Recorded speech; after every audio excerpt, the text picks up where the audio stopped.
Good morning बच्चों। आपका मेरे चैनल हमारी अपनी कक्षा में स्वागत है। How are you? कैसे हो आप सब? I hope you all are fit and fine. बच्चों, आज हम करेंगे कक्षा 5वीं की हिंदी की पाठ्य पुस्तक झिलमिल का चौथा पाठ, जिसका नाम है हॉकी का जादूगर। इस तस्वीर को ध्यान से देखो। क्या आप इसे जानते हो? क्या आपने पहले इनकी तस्वीर देखी है? बच्चों, ये है मेजर ध्यानचंद। पहले इनका नाम ध्यानचंद था। ये हॉकी का खेल खेलते थे और हॉकी का खेल इतनी रफ्तार से इतनी तेज खेलते थे कि इन्हें हॉकी का जादूगर कहा जाने लगा और इन्हें बाद में मेजर की उपाधि दी गई। ओके, तो आज हम इनके खेल के बारे में, मतलब ये हॉकी का खेल कैसे खेलते थे, वो जानते हैं। तो चलो शुरू करते हैं। हॉकी का मैदान। ध्यानचंद सेंटर फॉरवर्ड जगह पर खेल रहे थे। ओके, इस स्थान पर खेलने वाला खिलाड़ी अग्रिम पंक्ति का मध्य व प्रमुख होता है। क्या होता है? अग्रिम पंक्ति मतलब सबसे पहली वाली लाइन के बीच में, और प्रमुख होता है और सबसे आगे खड़ा होता है। सबकी नज़र गोल पोस्ट पर थी। सारे जो भी दर्शक थे उनकी नज़र कहाँ थी? गोल पोस्ट पर। गोल पोस्ट क्या होता है? जहाँ पर हम गेंद को डालते हैं। ओके, हॉकी वाली गेंद को कहाँ डालते हैं? गोल पोस्ट में, जहाँ पर नेट लगा होता है। ओके, तो उसको बोलते हैं हम गोल पोस्ट। गोल करने के लिए ध्यानचंद बिजली की गति से आगे बढ़े। उन्होंने जोरदार स्कूप किया। ओके, गेंद उठाने की इस कला में उनका जवाब न था, लेकिन यह क्या? गोल न हुआ। मतलब जब वो जोरदार स्कूप किया करते थे बॉल के साथ, तो क्या होता था कि ऐसा तो कभी हुआ ही नहीं कि गोल ना हो, लेकिन अब की बार गोल नहीं हुआ। गेंद गोल पोस्ट के ऊपर से होती हुई बाहर निकल गई और जिसमें हमें बॉल डालनी होती है, गोल की जो गोल करने के लिए जो बॉल हम गोल पोस्ट में डालते हैं, वो क्या हुआ? उसको क्रॉस करके गोल पोस्ट के सिर के ऊपर से निकल गई। आश्चर्य की गोल न हुआ। गोलकीपर, दूसरे खिलाड़ी व दर्शक सब अचंभित रह गए। ध्यानचंद के चेहरे पर अफसोस के भाव थे, लेकिन वे मैच खेलते रहे। उन्हें शक हुआ कि गोल पोस्ट की ऊंचाई में कोई गलती है। मैच के बाद उनके आग्रह पर गोल पोस्ट नापा गया। मतलब ध्यानचंद को ये लगा कि जो गोल पोस्ट है वो या तो ज़्यादा नीचाई पे है या कुछ और गड़बड़ है। नहीं तो ऐसा कभी हुआ ही नहीं कि ये, मतलब मिस्टर ध्यानचंद गोल करें और गोल हो ना हो। तो उन्होंने क्या किया? रिक्वेस्ट की कि गोल पोस्ट को नापा जाए। उनकी ऊंचाई 3 इंच कम पाई गई और क्या मिला? जो गोल पोस्ट थी वो क्या था? हाइट में नीचा था। गोल न होने का राज खुल गया और पता चल गया सबको कि गोल किस वजह से नहीं हो पाया।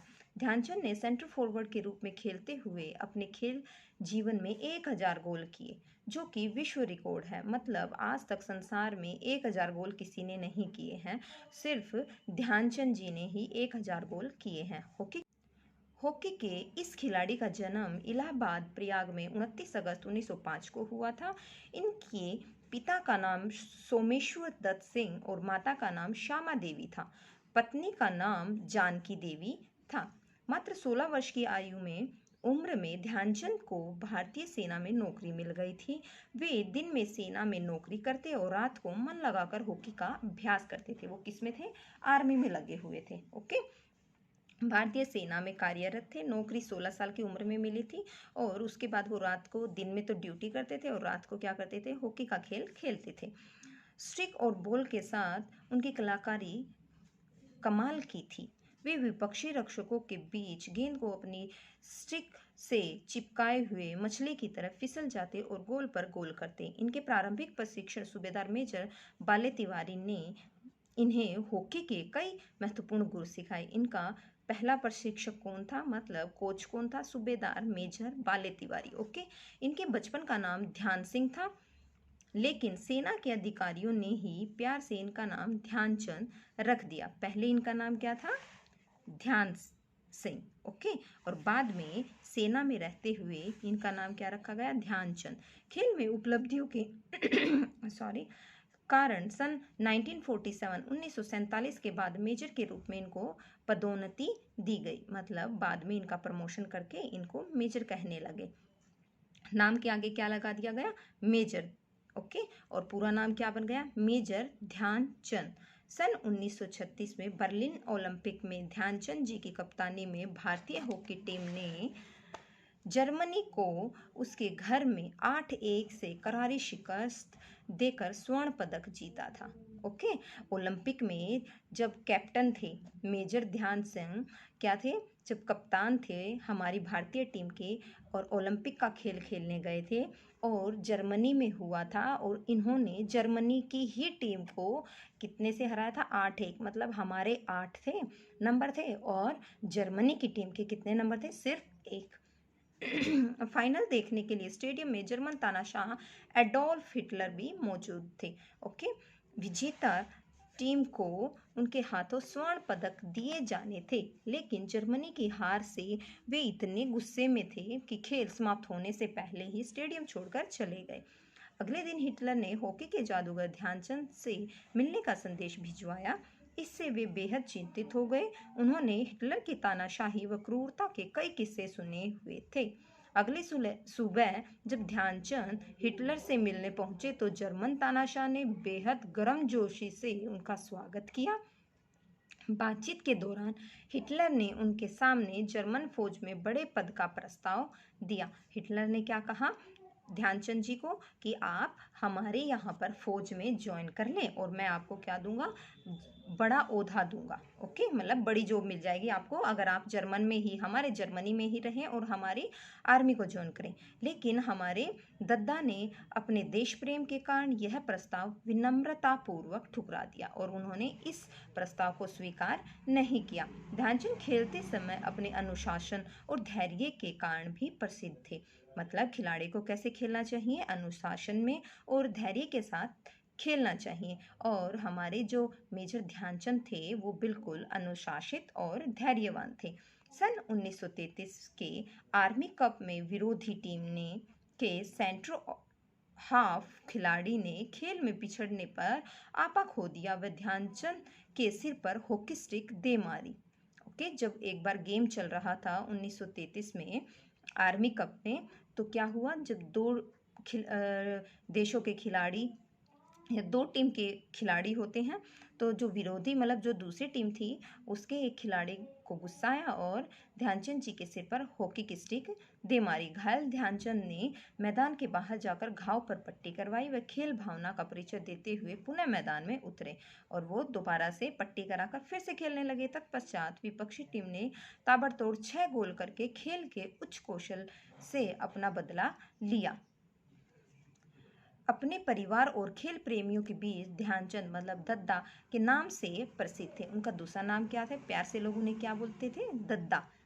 ओके, विदेशों में भी वे अत्यंत लोकप्रिय थे। क्रिकेट के भगवान कहे जाने वाले ऑस्ट्रेलियाई बल्लेबाज डॉन ब्रैडमैन ने एक बार कहा था, मिस्टर ध्यानचंद, जिस तरह से क्रिकेट में रन बनते हैं आप वैसे ही हॉकी में गोल करते हो। ऑस्ट्रेलियाई मानते हैं कि ध्यानचंद देवी प्रतिभा के धनी थे क्योंकि 2 हाथों से इतने गोल संभव नहीं है। ऑस्ट्रेलिया की राजधानी वियना के एक क्लब में ध्यानचंद की 4 हाथों वाली मूर्ति स्थापित की गई है। अब देखो ऑस्ट्रेलिया में भी क्या है, मिस्टर ध्यानचंद की मूर्ति स्थापित की गई है और वो मूर्ति ऐसी है, उनके 4 हाथ दिए गए हैं क्योंकि जो हॉकी से जो गोल होते हैं वो दोनों हाथों से बिल्कुल भी नहीं हो सकते, जैसे कि ये फुर्ती के साथ खेलते थे और इतनी जल्दी जल्दी गोल करते थे। जिनमें उनके चारों हाथों में हॉकी स्टिक है, आप देख सकते हो ये सब हॉकी स्टिक्स है। कई बार विपक्षी टीमों ने उनकी स्टिक को तोड़कर देखा कि उनमें चुंबक आदि तो नहीं लगा रखा है जिसके कारण वे दनादन गोल करते हैं, है ना। तो सबको शक हुआ था कि इनकी जो हॉकी है इसमें कहीं ना कहीं चुंबक लगी है, ताकि जिससे कि ये क्या करते हैं, बिल्कुल उसको बॉल को चिपका कर फटाक से गोल कर देते हैं। लेकिन ऐसा बिल्कुल नहीं था। उनको लोग ठीक ही हॉकी का जादूगर कहते हैं। सन 1932 के लॉस एंजिल्स ओलंपिक में भारत ने अमेरिका को 24-1 से हराया। ओके, भारत के 24 थे और अमेरिका के कितने नंबर थे, 1। देखो अभी कहाँ 24 कहाँ 1, है ना, जो एक विश्व रिकॉर्ड है उस मैच में ध्यानचंद ने 8 और उनके छोटे भाई रूप सिंह ने 10 गोल किए थे। ओलंपिक दुनिया की सर्वश्रेष्ठ खेल प्रतियोगिता होती है। इसका आयोजन प्रति 4 वर्ष बाद होता है। ओलंपिक कितने सालों के बाद होता है?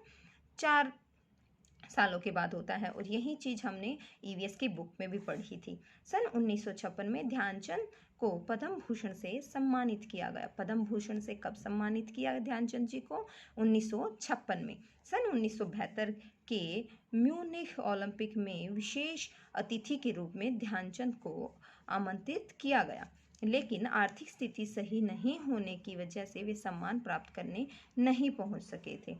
आर्थिक स्थिति सही नहीं थी, मतलब उनके पास ज़्यादा पैसे नहीं थे, इस वजह से वो वहाँ पर नहीं जा सके। भारत सरकार ने ध्यानचंद के सम्मान में डाक टिकट भी जारी किया।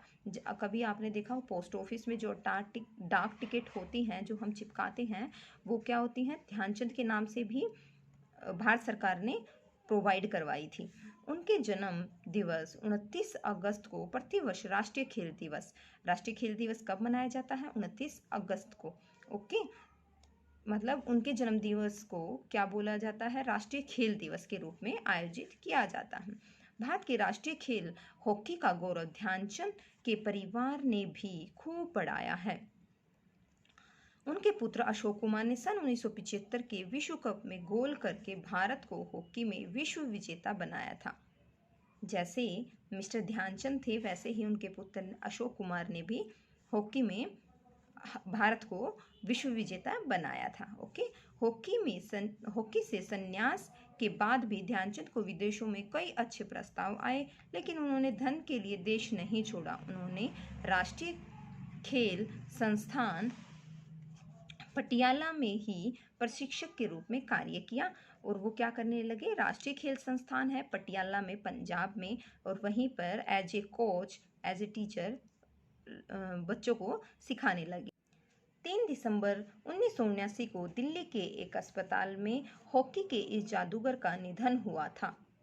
मेजर ध्यानचंद ने झांसी के हीरो ग्राउंड पर हॉकी खेलना शुरू किया था। उनका अंतिम संस्कार भी इसी हीरो ग्राउंड पर हुआ था।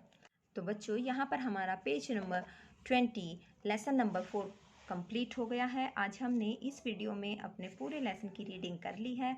आई होप आप लोगों को समझ में आया होगा मेजर ध्यानचंद जी कौन थे और वो कैसे मेजर बने, और उनके बचपन का नाम क्या था, और वो कैसे जादूगर कहलाए, हॉकी के खेल के जादूगर कहलाए। अगर आपको मेरी वीडियो अच्छी लगी है तो मेरे चैनल को सब्सक्राइब करना ना भूलें और मेरी वीडियो को ज़्यादा से ज़्यादा शेयर करें। अगर आपको मेरी वीडियो अच्छी लगी है तो लाइक, शेयर और कमेंट ज़रूर करें। मिलते हैं हमारी नेक्स्ट वीडियो में, तब तक के लिए बाय बाय, टेक केयर।